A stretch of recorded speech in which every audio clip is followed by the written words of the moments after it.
আজকে আমি চলে আসলাম মিল্টন দাদার পুষ্টি বাগানে।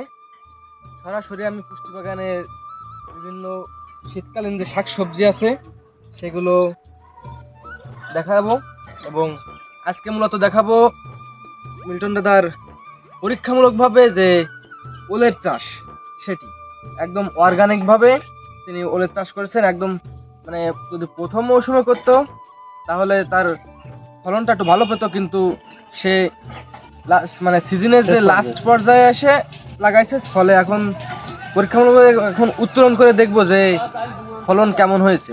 তো সরাসরি আমরা এখানে ওল ছাড়াও আরো আছে লাল শাক, সাদা শাক, ওপাশে আছে বেগুন, ওপাশে হলুদের চাষ করছি। তারপরে এখানে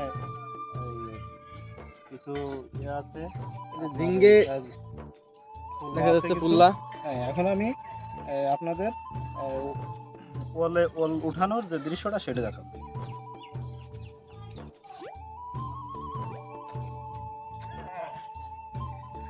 মনে হচ্ছে মিডিয়াম সাইজের বলে, তবে শেষ পর্যায়ে এসে লাগানো তো এই জন্য ওলের যে বীজ অথবা যে চালিটা সেটা কতটুকু লাগানো?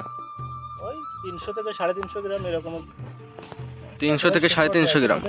এখানে অর্গানিক পদ্ধতিতে তৈরি করা হয়েছে উৎপাদন। এটা হচ্ছে আপনার কোনো কীটনাশক ওষুধ নাই, জৈব সার নাই। এখানে হচ্ছে আপনার ছাই এবং কিছু কম্পোস্ট দিয়ে, মানে জৈবিক পদ্ধতিতে সম্পূর্ণ। হ্যাঁ, তারপরে আর কোনো মেডিসিনকে ব্যবহার করা হয়নি। দেখতে পাচ্ছি একটা উত্তোলন করা হয়ে গেছে।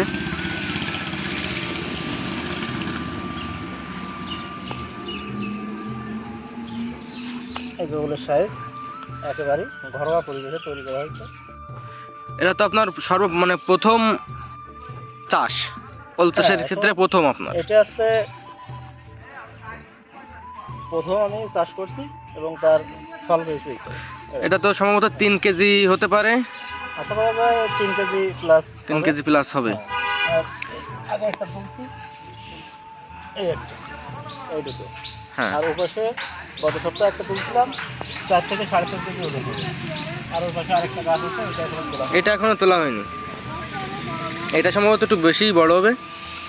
তো আশা করা যায় এটাই এর থেকে ভালো ফল দেবে, সেরকম আশা করি। তো অভিজ্ঞতা ছাড়াই যে আপনার 300 গ্রাম থেকে জৈবিক পদ্ধতিভাবে প্রায় 3 কেজি প্লাস ওল পেয়েছেন।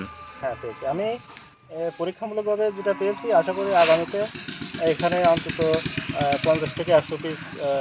এবার তো প্রথম হিসেবে স্বল্প পরিসরে চাষ করেছেন। কতটি গাছ লাগাইছেন এবার? এখানে 5টি গাছ লাগাইছিলাম। 5টি, তার মধ্যে এই 2টি আগে একটি তোলা হয়েছে এবং আর 2টি আছে। ওটাও আশা করি 4-5 কেজি হবে।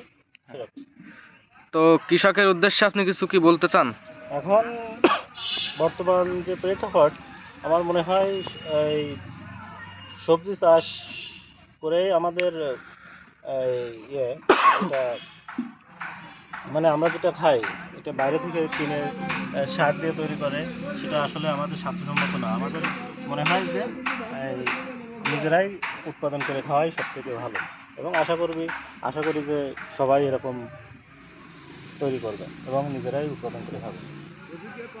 তো সবাই ভালো থাকবেন। পরবর্তীতে নতুন আরো ভিডিওর আপডেট নিয়ে আসবো।